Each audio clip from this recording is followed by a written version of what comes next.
Today is the fast of Tishah B'Av. Does the rabbi have any thoughts he wishes to share with us? Today is, as mentioned, Tishah B'Av, or the fast of Tishah B'Av. And I'd like to begin by relating to you something that I heard just yesterday.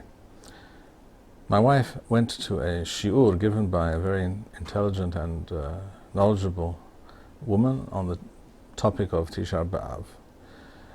And the shiur began by posing the very straightforward and self-evident question, namely, how is it possible for us to mourn for something which we have never experienced? Not only we ourselves have never experienced it, namely a mikdash, a temple,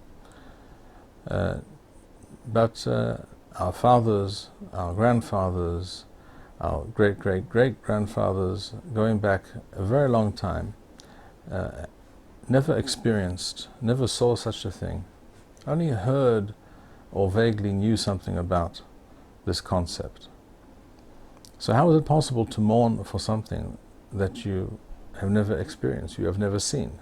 Furthermore, it's not just a question of mourning for something, it's also a question, perhaps even a greater question, with regards to yearning for something. How can we yearn for something that we do not fully understand, that we have not experienced, that is so far removed from our time and place, historically speaking? How is it possible? How can we understand the fact that we claim that we are yearning for something without knowing really anything or very little about it? This woman went on to explain that there are in fact other examples, very meaningful and profound examples in human life, in human existence, where we yearn for something even though we have never yet experienced it, but we know somehow deep down that this is what we want and this is what we need. She gave the example of, first of all, of a married couple who unfortunately are unable to have children. And we all know that in such a situation, both the husband and the wife, but certainly the woman, probably usually more, for fairly obvious reasons, because of the way women are built, designed, created by Hashem as opposed to men, both not just physiologically but also psychologically, emotionally, intellectually. The woman who has never had a child will certainly yearn for such a thing. She would very much want to have a child. But if you ask her, why are you so sure that you want a child? You haven't had a child, and how do you know what it would be like? Why is it so important to you? The answer, of course, is that this is something so deeply ingrained, something so profoundly essential to a woman's existence, assuming that a woman has not been totally bamboozled by all kinds of strange modern-day ideologies and notions that some of which tend to make the claim that a woman does not necessarily have to have children, or that a woman doesn't necessarily have to get married, that it's more important for a woman to be independent or to be free or what have you. You know what I'm talking about. If we ask such a woman, why are you interested in having a child? Why do you yearn for it so much? Why does it pain you so much that you do not have a child? She would not be able to explain in terribly rational terms, but it would simply come down to an innermost intuition that this is something that should be and that is not. The same is true, this woman went on to point out, the same is true of women in general, not just a married woman. You could ask, for example, a young lady who is of a marriageable age if she would like to get married. And again, this, of course, this year is being given by a Jewish woman, an Orthodox Jewish woman, to an audience of Orthodox Jewish women. And at least in that context, I can't claim to know any longer what goes on in all other societies and sub-societies, etc. I know there are all kinds of strange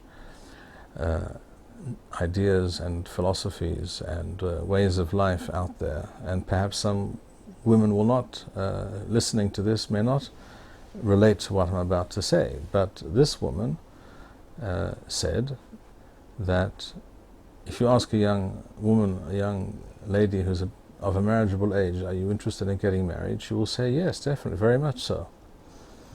And this is a very common thing in the Jewish world. For example, some person may hear that his friend or an acquaintance has a daughter of a marriageable age, and he assumes immediately that she's interested in getting married, and he will immediately he or she will immediately ask, is she perhaps interested in hearing of a suggestion, someone that she may wish to meet. This is something that goes on all the time in normative Torah societies. If we were to ask this girl, why do you want to get married? How do you know that you want to get married? Do you know what it's like to be married? Why are you so certain that would be good for you? Again, the answer would have to be that I can't really explain in a systematic and cogent fashion, but I can tell you I know that's what I want, and that's what I need. And so it is the deepest and most profound desires that human beings have, and that's speaking generally about human beings, and more specifically, I'm speaking now about the Jewish people, the Jewish nation. The most profound, the most deep-seated yearnings and desires are such that they are far beyond the realm of intellect, of giving themselves to some kind of logical, rational, systematic explanation as to why they are important. That is not to say that these things are not important, but they are so important, quite the opposite, they are so important that they cannot be reduced to rational explanations, because the very deepest, most profound things in life are beyond rational or technical explanations. They are something that well up from inside of us, something very deep and profound, something innate that is beyond and above and beyond all logic and rationalization. This woman went on further to point out that with regards to women at least, it is very obvious that giving birth to children and rearing them and giving them direction in life, but in the first place simply giving birth to a child, to children, is the most central aspect of a woman's life, and that is how it should be. And again, I know there are people who will take issue with what I have just said, or with what this woman said, and people who would claim that is not an accurate or a reasonable depiction of the life or the purpose of the life of a woman. This is perhaps, in the eyes of some people, they would even go as far as to say that it's demeaning. But that's not my view. My view is, the Torah's view is, and this woman was pointing out that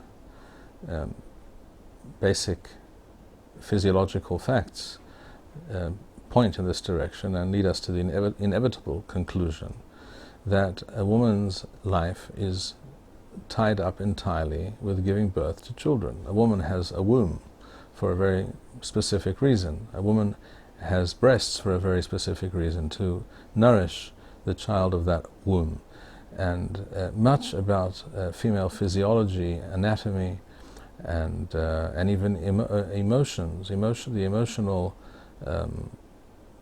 disposition of most women, on average. Of course, these things, there is great variance between women, and there's also great variance between men and women. But on average, women are much more disposed, better able to deal with young children, with babies, with the demands of babies and young children. They're not just physically able to do so, they're not just able to breastfeed a child, something a man cannot do, obviously, but they are also much more able to be constantly on call, as it were, and to offer succor and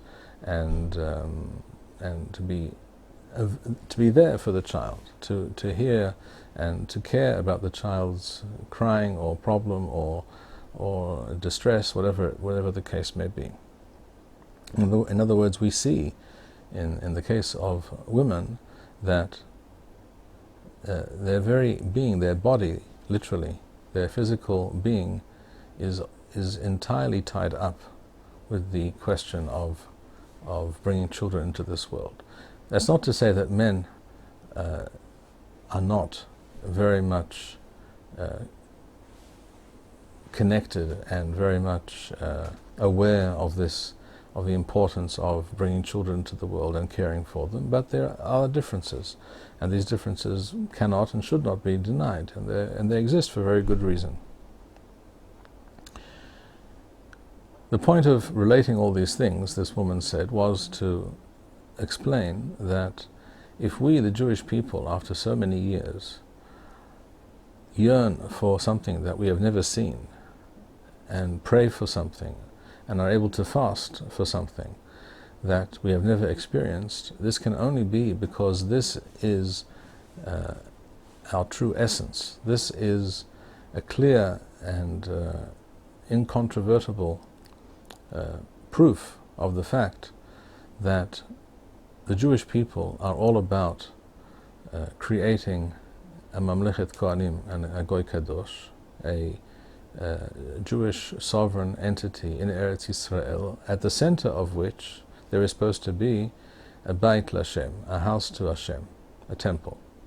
And this is part of our national psyche, this is part of our intellectual and emotional makeup, and this is something that all Jews from time immemorial, from the destruction of the second Mikdash, the second temple, which is roughly 1900 years ago, and in fact going back further, going back 2,500 years ago to the destruction of the first temple, the Jewish people have been acutely aware and have invested tremendous energy and focused on that which is lacking.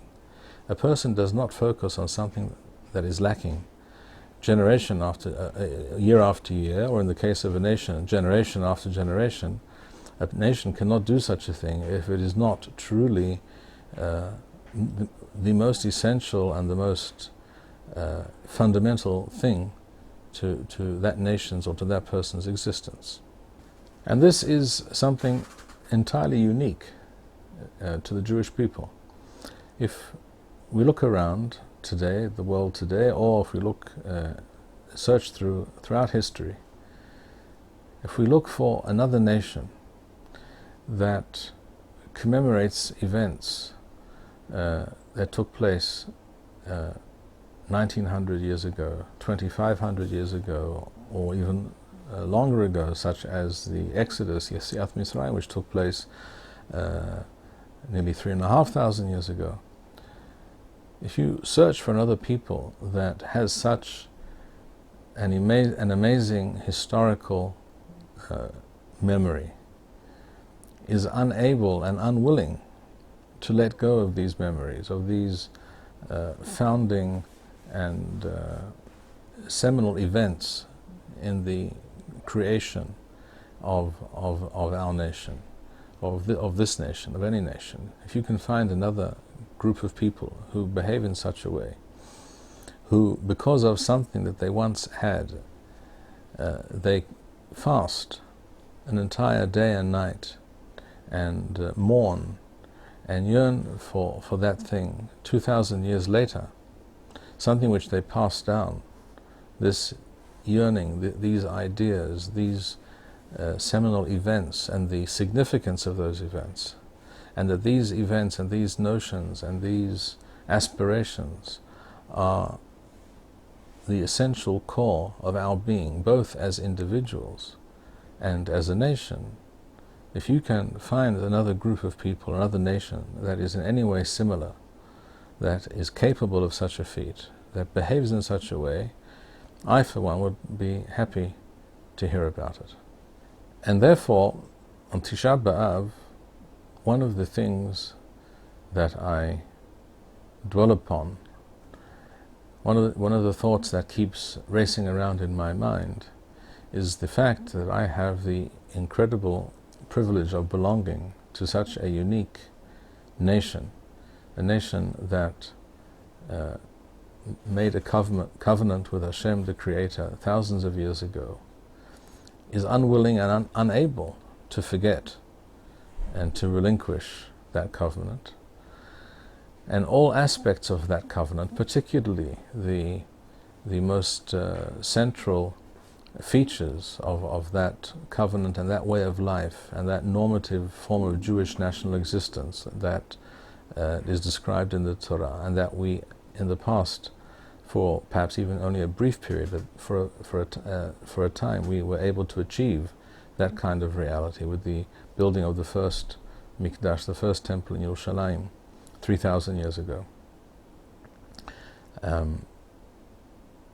When I reflect on the fact that I am part of such a nation, that I am one more link in such a chain of people who are able to drop everything one day a year and focus on that which is missing, and that which is yet to be done, and that which is incumbent upon us to do, not because I think that Hashem has to take care of all these things for us. I know that we have to take care of these things, but I also know that if we had not successfully maintained this historical memory, and if this reality of yearning for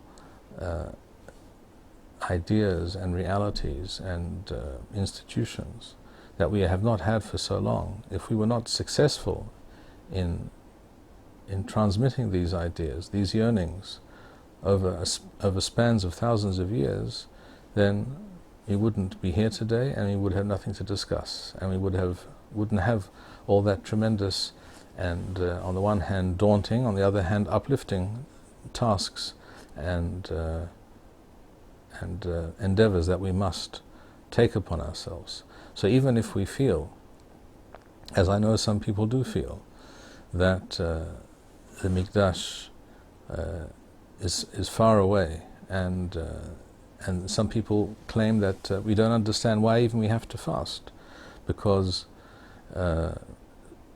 really, if the Jewish people were able to organize themselves correctly, and if we had our heads screwed on correctly, so to speak, then we could have had all these things in place a long time ago. The Mikdash could be standing on Har HaBayit, and we wouldn't have to fast, and that is also correct, and I can very much relate to that claim.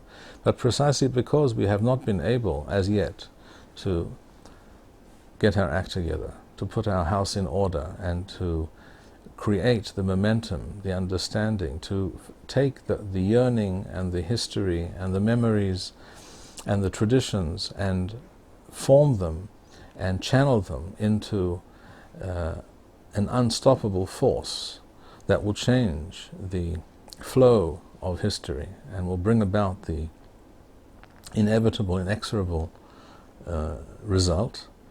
It is precisely because we have not succeeded in so doing as yet that we must continue to fast. And at the same time, we can feel and must feel very privileged and special to belong to such an incredible nation as our own. The production of these videos and maintaining this channel demands much time and money. If you enjoyed this video, please show your appreciation and support. To make a donation, please go to www.machonshilo.org and press the PayPal button which appears on the upper right-hand side of the home page. To sponsor a video or purchase Birkon Nusach Eretz Yisrael, please write us at office@machonshilo.org.